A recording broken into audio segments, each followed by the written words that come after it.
Hola, bienvenidos y bienvenidas a Pensamiento Crítico de Utopía Comunicaciones, el espacio periodístico comunicacional para reflexionar, para proponer, para criticar y para hacer lo que dice este programa, pensamiento crítico. Es decir, aquí damos herramientas, damos ideas para construir ese pensamiento y aportar a la solución de los grandes problemas de nuestro país y, por qué no, del mundo entero. Saludo cordialmente y agradezco públicamente la presencia del doctor Ricardo Vladimir Morales Vela. Él es defensor público general. El doctor Morales ganó el concurso público de méritos y oposición del Consejo de Participación Ciudadana y Control Social y se posesionó el 1 de julio del 2024 en la Asamblea Nacional. Tenemos para largo al defensor Morales porque él estará hasta el 2030. Son 6 años los que determina la Constitución de la República para ejercer este cargo. Bueno, yo diré que la Defensoría Pública, al menos de lo que he visto y investigado, es desde el 2008, cuando está la Constitución de Montecristi, ¿verdad? Antes de eso existe un antecedente que en la Constitución del 98 ya se nombra un asunto de defensor público, y en el 2007, en el gobierno de Rafael Correa, se crea una Defensoría de Gestión Penal, ¿sí? Adscrita a la Presidencia de la República. Vengo acá para que me corrija si es que algo me ha fallado, pero para preguntarle primero, ¿qué es la Defensoría Pública, doctor? Bienvenido, muchas gracias. Muchas gracias, Fernando. Un saludo muy cordial a la ciudadanía. Siempre es grato compartir estos espacios. Bueno, la Defensoría Pública yo iniciaría diciendo que es una institución muy noble, porque el servicio que brinda nuestra institución es hacia los sectores más vulnerables, es decir, a las personas que no tienen recursos económicos o que se encuentran en estado de vulnerabilidad.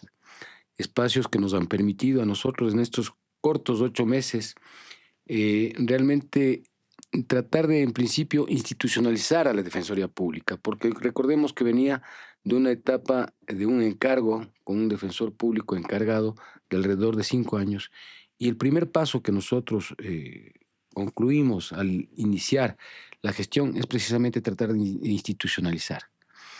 ¿Cómo lo hemos hecho? En principio, fortalecer la institucionalidad a través del tema de una misión que tenemos nosotros como principios de justicia abierta. ¿Qué es la justicia abierta? Tiene tres factores básicos. En primer lugar, la transparencia.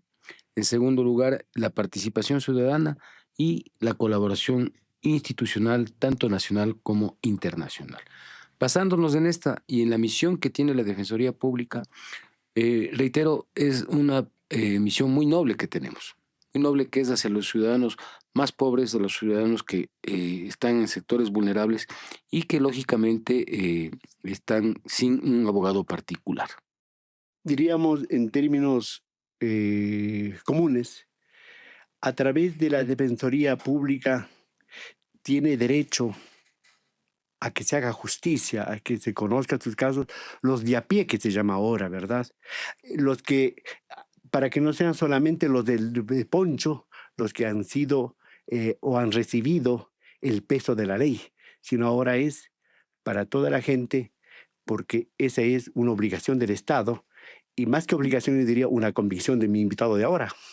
Sin duda. Bueno, en mi caso particular, siempre no es muy positivo hablar en primera persona, pero en mi caso particular yo he transitado por el sector justicia alrededor de 28 años. Yo me inicié como ayudante judicial, fui oficial mayor en la Corte Suprema de Justicia, fui secretario encargado en alguna ocasión y después pasé a ser asesor de varios presidentes de Corte Suprema de Justicia hasta el 2008 y después de Corte Nacional. He pasado por el Consejo de la Judicatura a través de ser asesor de la Dirección General, subdirector de la Escuela Judicial. Pasé también por la presidencia de la Corte, asesorando al doctor José Vicente Troya y al doctor Carlos Ramírez Romero como presidentes de la Corte Suprema y de la Corte Nacional con los cambios en la Constitución del 2008. Y a su vez tuve la suerte ya de participar en la Defensoría Pública como coordinador nacional de la Defensoría y a su vez encargado unos pocos meses de la Defensoría Pública General como subrogante.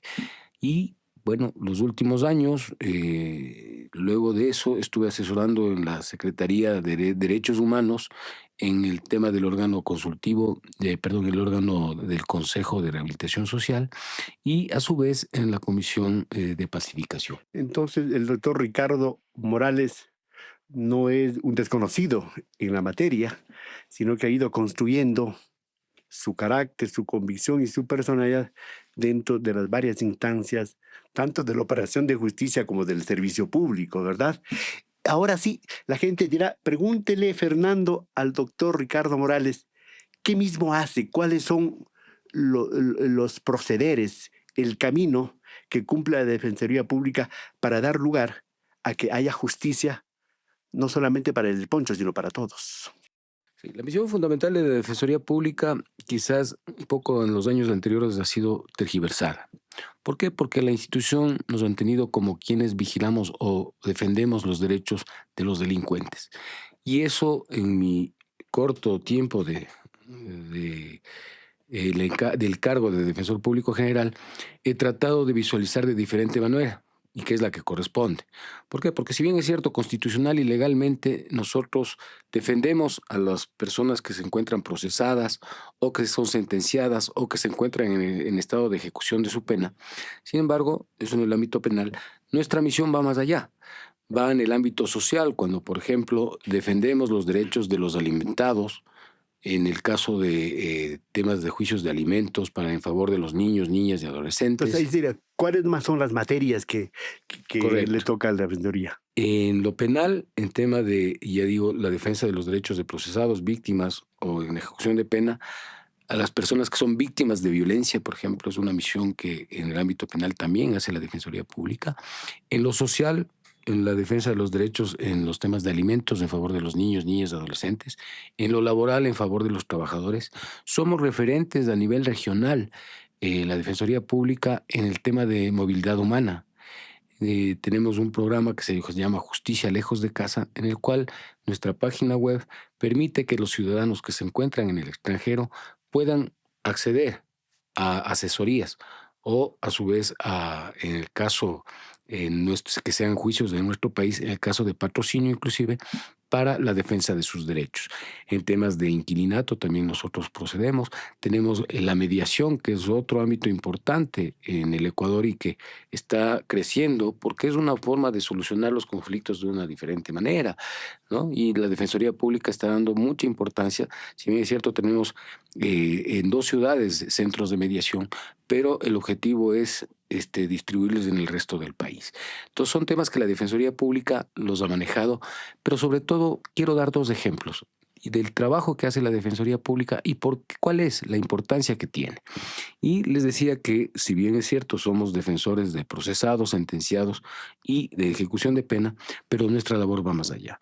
En el caso Metástasis, por ejemplo, la Defensoría Pública estuvo participando con 4 defensores públicos. Sin embargo, de que la necesidad institucional o la necesidad procesal era de uno solo.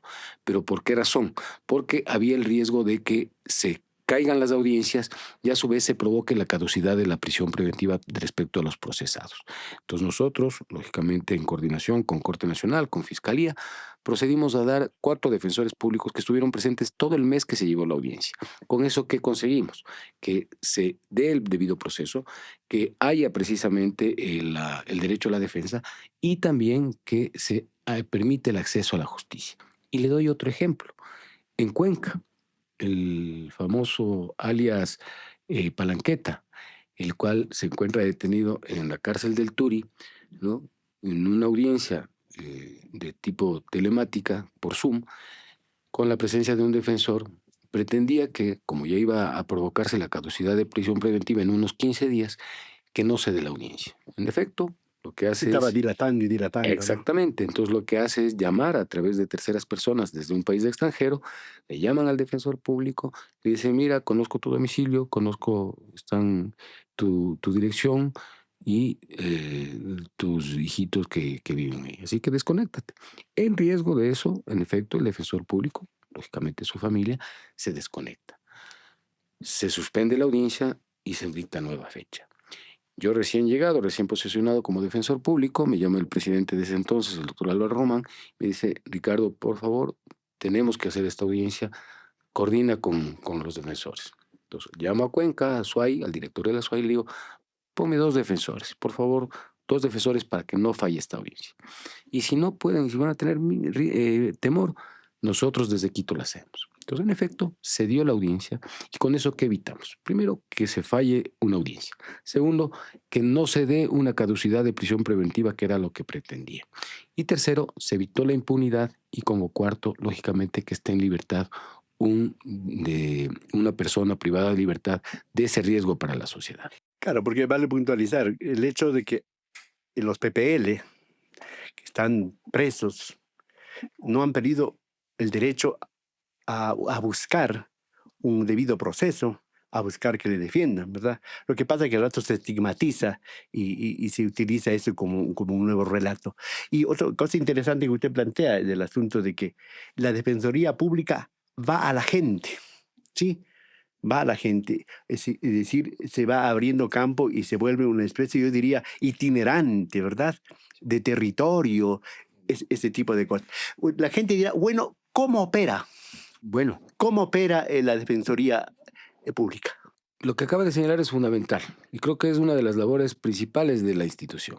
Es decir, que ya nosotros no solamente esperamos que la ciudadanía venga a nosotros, venga a nuestra institución, sino que nosotros como institución, con nuestros defensores, en nuestras unidades móviles, vamos a la ciudadanía. Y hemos llegado en estos 8 meses a 14 provincias en 67 cantones a nivel nacional, lo cual demuestra el trabajo que tiene la Defensoría y precisamente que no solamente nos quedamos ahora ya en nuestros edificios, sino que nosotros vamos a los sitios más recónditos, a los donde no llega la justicia, a donde realmente no se conocen ni siquiera sus derechos y en donde nosotros tenemos que promocionar esos derechos para que la gente conozca. Por ejemplo, en temas de campesinos, se da mucho el hecho de que ellos no conocen sus derechos en temas de violencia. Entonces, muchas veces los patrones de conducta se normalizan.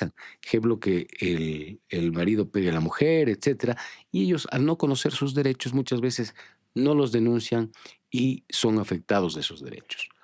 ¿Cuándo los 10 cantones, las 10 provincias que faltan? Bueno, estamos precisamente ya con un cronograma para en este nuevo año nuevamente visitar no solo los 10 cantones, sino nuevamente las 24 provincias.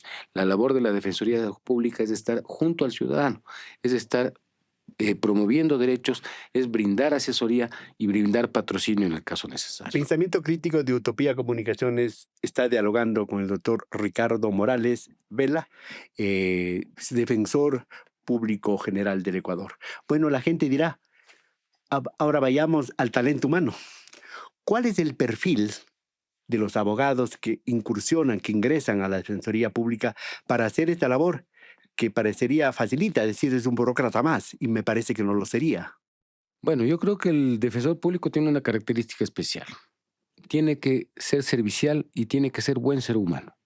Lógicamente eso va ligado al tema de capacitación, de especialidad, tanto en las materias sociales o penales. Nosotros estamos construyendo algunos procesos que son de corto, mediano y largo plazo. Proyectos que ya están caminados.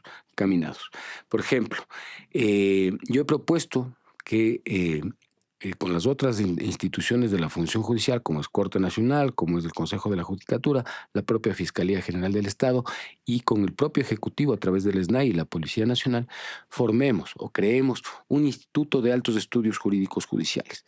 Es decir, ya no nos quedemos solamente en la Escuela de la Función Judicial o en la Escuela Defensorial o en el Centro de Capacitación de la Fiscalía, sino vayamos más allá. ¿Por qué razón?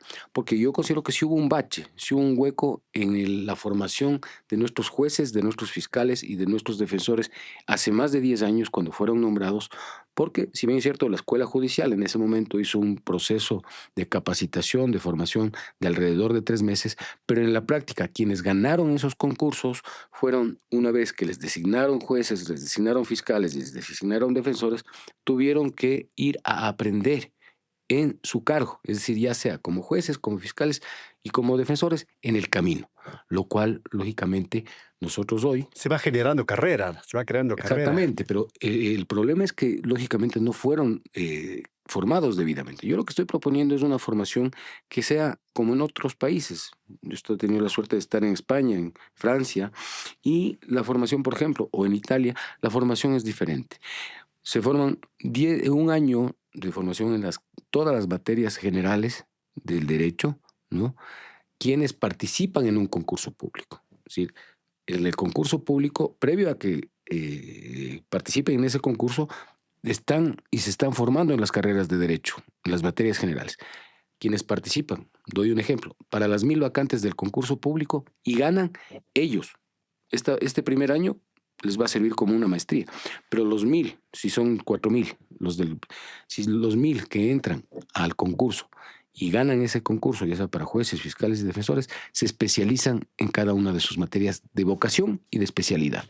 Tenemos un banco, como quien dice, ¿no? Un ¿Correcto? colchón. Exacto. Y van a ser capacitados, es decir, no van a ingresar con formación de 3 meses, sino con formación de más de 1 año y medio, ya haciendo audiencias, trabajando con los jueces al lado, el fiscal especializándose en las materias penales que le correspondan y en el caso del defensor en las materias ya sean sociales o penales que son la competencia de ellos. Esas ideas, esas iniciativas, ¿cómo han sido recibidas y cómo están ahora mismo? Yo creo que muy bien, han sido muy bien recibidas. Creo que en primer lugar por el hecho de que nuestros operadores de justicia han sido cuestionados en muchas ocasiones y creo que hay que darle un cambio que sea el inicio de la transformación de esta administración de justicia que nosotros tanto queremos porque, como dije antes, hemos estado vinculados alrededor de 28 años a la función judicial y no es un tema de sentirnos orgullosos por ser defensores públicos, sino más bien comprometidos por el hecho de servir y por el hecho de ser parte de esta transformación de la justicia ecuatoriana que el país lo requiere. En este perfil que usted ha dicho, dos elementos fundamentales. Tener convicción de servicio, ¿verdad? Y ser buenos seres humanos.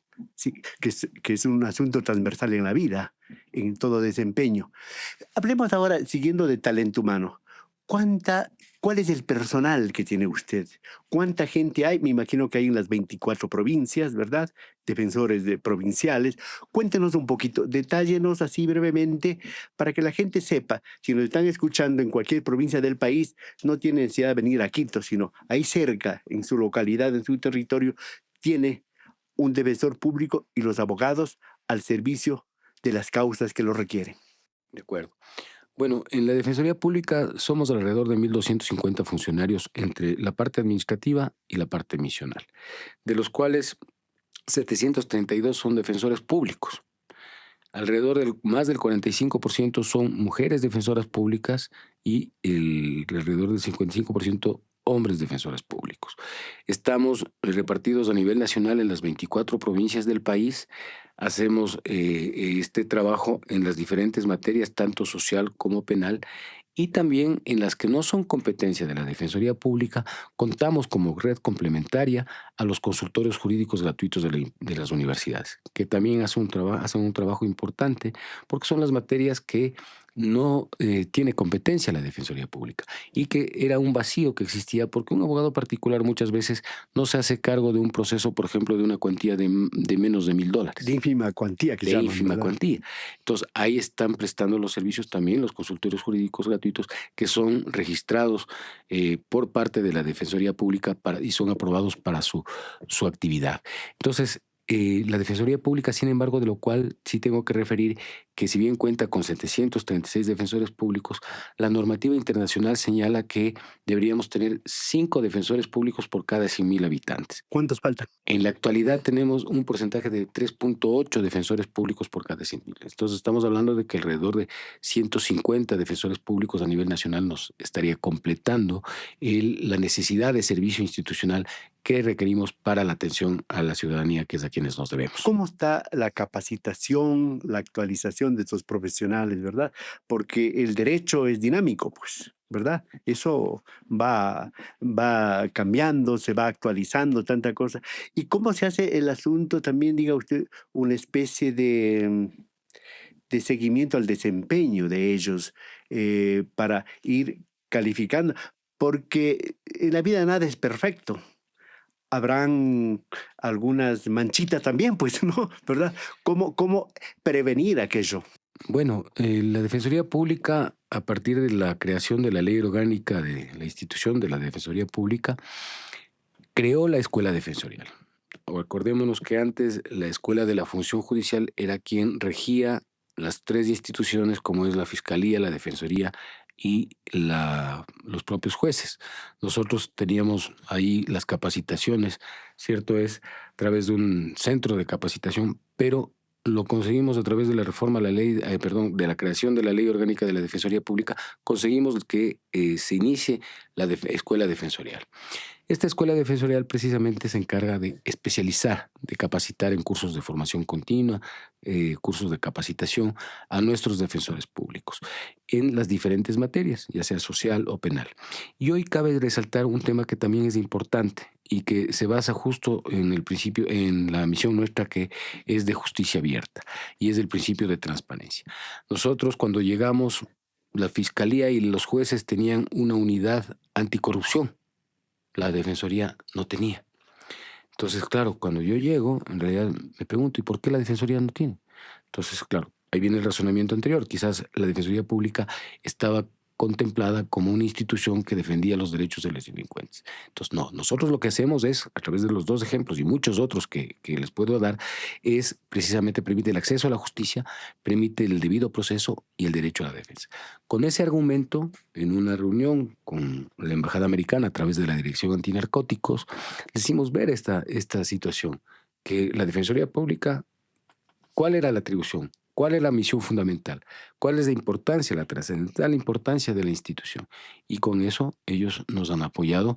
Está pendiente precisamente por el cambio de gobierno, ahora está Trump, pero de todas maneras está pendiente hasta que tomen una decisión final, pero con un aporte de más de $100,000 para la creación de la unidad anticorrupción de la Defensoría Pública. Eso es un paso importante que permite a nosotros fortalecer la institucionalidad y además va a permitir la capacitación de nuestros defensores públicos en temas de anticorrupción, en temas contra la delincuencia organizada y que precisamente permitirán a lo de fondo, que es acceso a la justicia, debido proceso y derecho a la defensa. Señor defensor, en confianza, ¿ha habido depuración? Bueno, en el tema de evaluación que topaba anteriormente, una de las peticiones que hemos hecho como defensor público general al Consejo de la Judicatura, porque el órgano competente, el órgano que es de control y gobierno de la función judicial es el Consejo de la Judicatura. Sin embargo, de lo cual también la Constitución y la propia ley, el Código Orgánico, señalan la independencia de nuestras funciones. Es decir, dentro de la función judicial, Tiene autonomía. Fiscalía tiene autonomía administrativa y financiera, pero eso no debe quedar en el papel. Eso debe hacerse en la práctica. Y una de las peticiones que he hecho yo precisamente a los vocales del Consejo, que he manifestado al propio presidente de la Corte, es la necesidad de que la Defensoría Pública haga los procesos de evaluación de sus defensores, haga los procesos de concursos para nombramiento de defensores y también procesos de categorización que lo tienen los jueces, que lo tienen los fiscales y que también se habían olvidado de la No Defensoría. le tiembla la mano en ningún instante. Yo creo que estamos aquí para servir, pero también para tomar decisiones. Y lógicamente, de la mano con las otras entidades del sector justicia, que la ventaja que tenemos es que además tenemos una buena relación y se puede trabajar en conjunto y bien. Todas esas ideas, todos esos propósitos, todo ese talento, tiene que ir juntos con la infraestructura, con la tecnología, con los recursos económicos. ¿Cómo estamos en cuanto a infraestructura, tecnología y a recursos económicos? Bueno, cuando llegamos, la preocupación nuestra sin duda era hacer un análisis del tema presupuestario.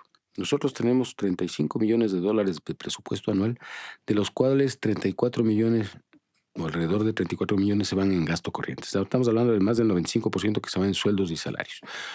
El resto, el $1,000,000 sobrante, lógico, nos alcanza para los temas administrativos, gastos del diario, como diríamos comúnmente, pero que nosotros como autogestión, con los ejemplos que le he dado de la unidad anticorrupción, fuimos a España también con las personas amigas del Banco Interamericano de Desarrollo, con una invitación de ellos, y hemos hecho una petición también al Ministerio de Finanzas porque hay la posibilidad de préstamos no reembolsables o de apoyo financiero de parte de organismos institucionales internacionales y que nosotros, pues, lógicamente, dentro de ese estrecho presupuesto que tenemos, que hemos Gestión hecho directa, ¿no? autogestión en ese sentido. Estamos a la espera de que nos apruebe Finanzas, hay una buena relación también con Finanzas y creemos que en el transcurso de estos días posiblemente ya tengamos esa buena noticia.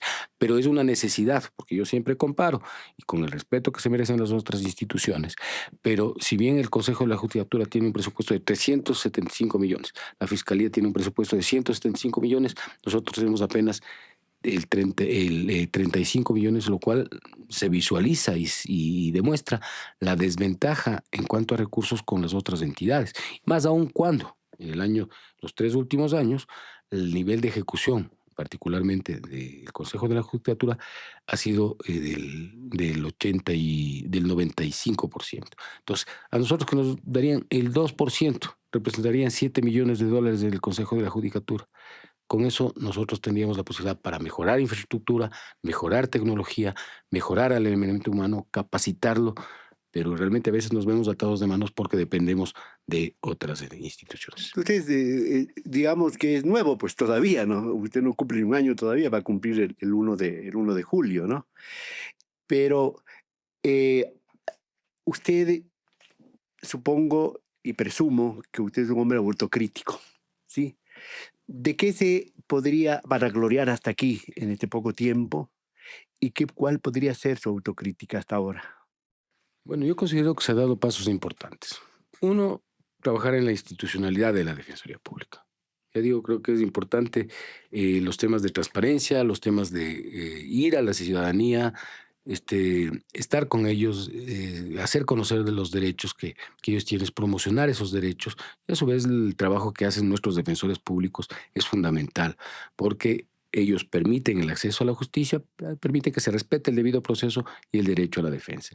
Yo creería que una de las fortalezas de la Defensoría Pública es su personal humano. Las falencias o la autocrítica que podría ser en este sentido es quizás el tema de seguir trabajando en la autogestión, seguir buscando, seguir abriendo puertas. Ese es un trabajo de todos. Es un trabajo que debo hacer, lo que tengo que continuar y que lógicamente eso nos permitirá trabajar en todos los proyectos o en todos los objetivos que nosotros estamos promoviendo. De ahí, lógicamente, la carencia de recursos, el tema eh, un poco estar atado de manos al no poder, por ejemplo, ser nosotros quienes creen un instituto de altos estudios jurídicos judiciales por falta de presupuesto. O sea, las ideas tenemos, pero sí te sientes un poco frustrado el momento que no tienes los recursos. Pero esa es la lucha que estamos haciendo, ese es el trabajo que tenemos que hacer y no nos vamos a cansar, no vamos a descansar, sino vamos a continuar trabajando. ¿Cómo se ve el doctor Ricardo, defensor público del Ecuador, Ricardo Morales, ¿no? En el 1 de julio del 2030? ¿Cómo se ve usted? Quisiera verse y cómo quisiera ver a la Defensoría Pública que va a dejar después de su gestión de 6 años? No sé si le pongo demasiado a futuro, pero hay que soñar, Hay ¿verdad? que soñar. Yo me veo como una persona que ha hecho su mejor esfuerzo para conseguir los objetivos. Y a la Defensoría Pública la veo como una institución fuerte, una institución con equidad con las otras funciones, es decir, que se la respete, que se considere a sus defensores públicos de la misma manera que a los jueces y fiscales, porque en muchas ocasiones los jueces o los fiscales un poco como que menosprecian a nuestros defensores. Es decir, un trabajo que también debemos relevar lo que ha sido darles el lugar que tienen los defensores públicos en el Ecuador ante todas las instancias. Y, lógicamente, ver que nuestros servicios lleguen a la mayor parte de la ciudadanía y que se depure a la institución de la gente que no está acorde con los principios de transparencia, de honestidad y de ética que nosotros los tenemos. La mayor cobertura, dice usted, ¿verdad? Y usted, ¿qué diría o qué dice, por ejemplo, cuando algunos amigos suyos, compañeros, dicen, oye, Ricardo, Por esto de la defensoría a mí me ha bajado los ingresos, dice, ya no tengo muchos clientes, porque eso suele decir, a mí me han dicho algunos amigos. ¿Qué le han dicho a usted? ¿Y qué le dice a ese abogado? Bueno, yo creo que en realidad la Defensoría Pública está justamente para servir a los ciudadanos de menos recursos. Yo también estuve en el libre ejercicio porque yo en el 2020 me acogí a la renuncia voluntaria y tuve la oportunidad de estar 4 años en el libre ejercicio. Y creo que el trabajo que hace la Defensoría Pública no interfiere en el trabajo de un abogado particular por dos aspectos. El primero, que nosotros fijamos montos, digamos, montos económicos que son menores, es decir, que prácticamente no se harían cargo un abogado particular. Temas de alimentos, por Poco ejemplo. atractivos. Exactamente, entonces no hay esa competencia con el abogado particular. Y eso les he dicho a mis amigos, les he hecho ver, por ejemplo, más bien les he dado la vuelta al concepto. De hecho, lo que hace la Defensoría Pública es precisamente llenar ese hueco que los abogados particulares que no tendrían la posibilidad de patrocinar estos casos, lo hace la Defensoría Pública. Y para el Estado, Cubrir un vacío, pues, ¿verdad? correcto, y para el Estado la importancia es esa. Justamente nosotros hemos ahorrado, si damos solamente como proporción en términos económicos, por ejemplo, un caso penal, un juicio penal, ¿cuánto cobra un abogado particular? Pongamos el ejemplo, $1,500.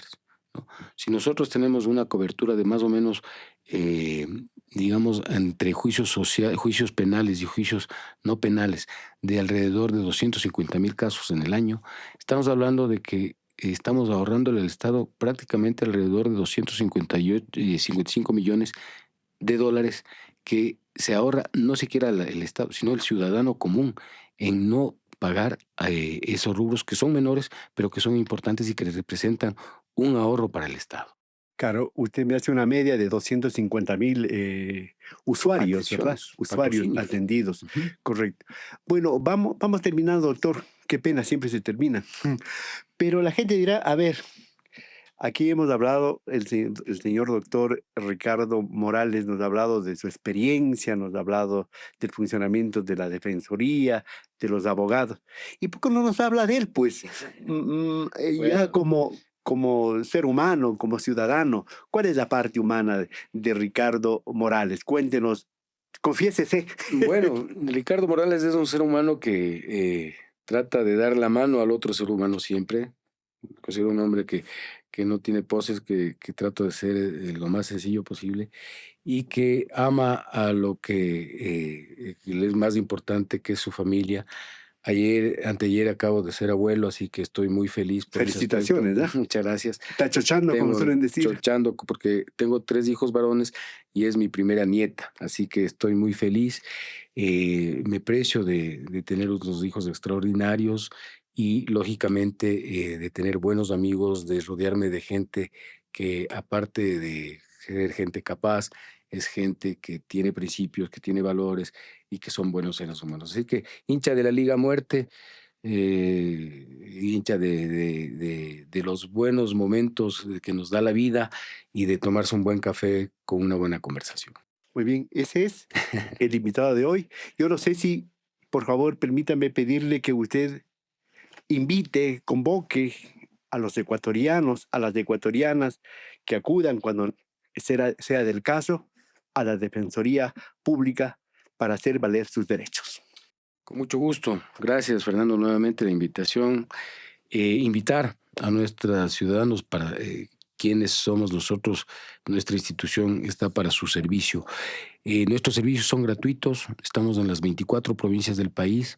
A nivel nacional, contamos con defensores públicos tanto en materia social como penal y reitero, la vocación de servicio es lo fundamental, la atención a la ciudadanía es lo más importante y también estamos para la crítica, también estamos para que nos denuncien cualquier acto que no sea correcto, que no esté ligado a la ética y que lógicamente no sea en buena atención a la ciudadanía. Estamos para servirles y les invitamos a que concurran a nuestra institución. ¿Y cómo estar comunicados? ¿Cuál es la manera de estar informados y comunicados y vinculados con la Defensoría Pública? Bueno, tenemos a nivel nacional los puntos de atención en alrededor de 250 cantones a nivel nacional y que pueden acudir nuestros ciudadanos. Además, tenemos la página web de la Defensoría Pública, en donde también pueden hacer sus denuncias, pueden pedir las asesorías por parte de nuestros defensores públicos y nuestros asistentes legales.